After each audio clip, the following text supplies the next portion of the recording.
Okay, good morning students. Today we are going to start microeconomics. Today's topic is your microeconomics. Okay, so there are two branches in economics, that is your macro and microeconomics, and today we are going to do microeconomics. Okay, this word, it has come from the Greek word that is micros, which means small. Okay, so in microeconomics, what we study? We study of individual units in an economy. Understood? So, in microeconomics, we study individual units in an economy. Say, for example, we study about the individual consumer, producer, okay, and seller, okay, how they behave in an economy. That is known as your microeconomics. Okay, so study of your individual units in an economy. So there are some uses of your microeconomics. So where we can use your microeconomics, these are the uses of your microeconomy. Okay, the first uses of microeconomy is your price determination and allocation of resources. So now what is price determination and allocation of resources? So microeconomics is useful in the determination of price and for the allocation of resources between alternative uses.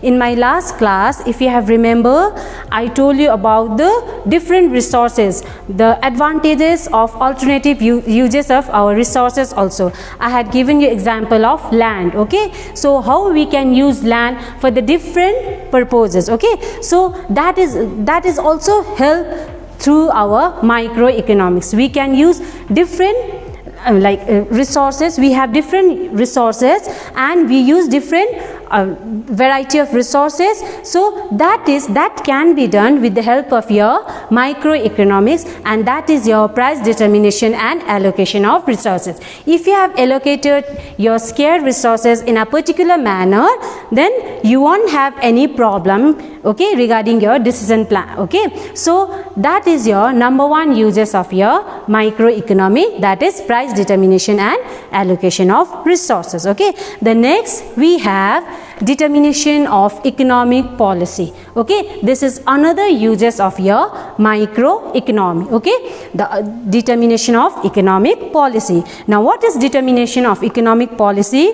Microeconomy to some extent state the relevance of economic policy of the government, the effect of direct and indirect tax on consumption and production of a commodity can be easily found by the analysis of your microeconomy. So now here the question comes here, direct tax and indirect tax. Now these are, like we know, the government makes rules and regulation, isn't it? So we have to study about like direct tax and indirect tax. Now what is direct tax? So direct tax is your, like the burden of tax comes on your individual, okay, in your direct tax, where indirect taxes means the burden will shift from one person to another, and with the help of this microeconomics, okay, government try to find out the different uses of your taxes, okay, direct tax and indirect tax. So it determine your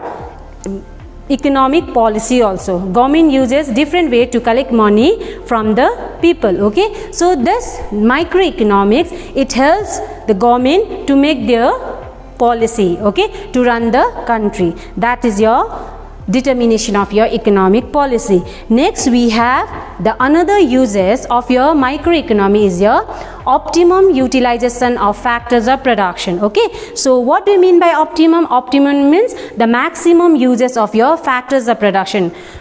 I think you all know there are 4 factors of production in an economy, that is your land, labor, capital and entrepreneur. Okay, so how we can use, okay, how we can maximum use of factors of production, that can be done by using your microeconomic policy. Understood? So the last uses of your microeconomy is linear programming. Now what is linear programming? Now see, okay, microeconomics provides the techniques of linear programming by which a producer takes a number of important decisions.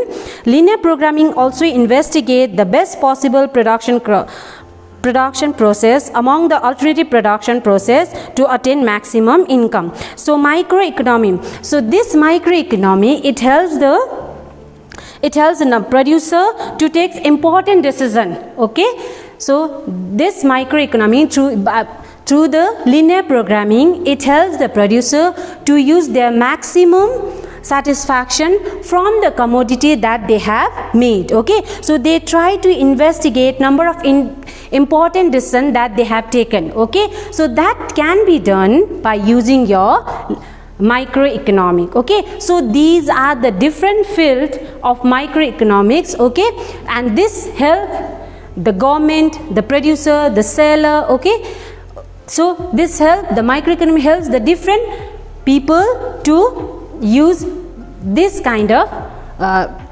these are the uses of your microeconomic policy. Understood? Now, so what we can say in our conclusion is, we can say that microeconomics provides such important tools which are helpful in determining the optimum use and combination of commodities and optimum distribution of income among the factors of production.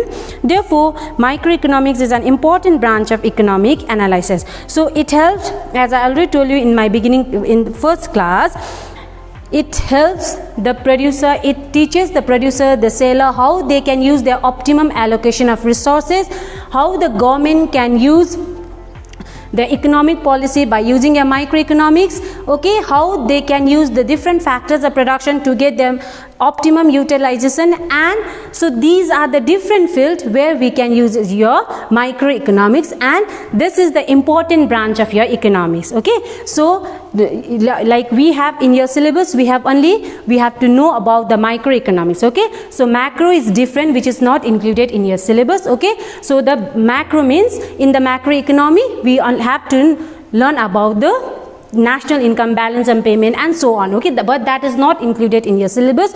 We just have to go through your microeconomics. Okay, so which means where we can know about the individual producer, individual consumer, individual seller, and so on. Okay, that is this much for today. Thank you so much.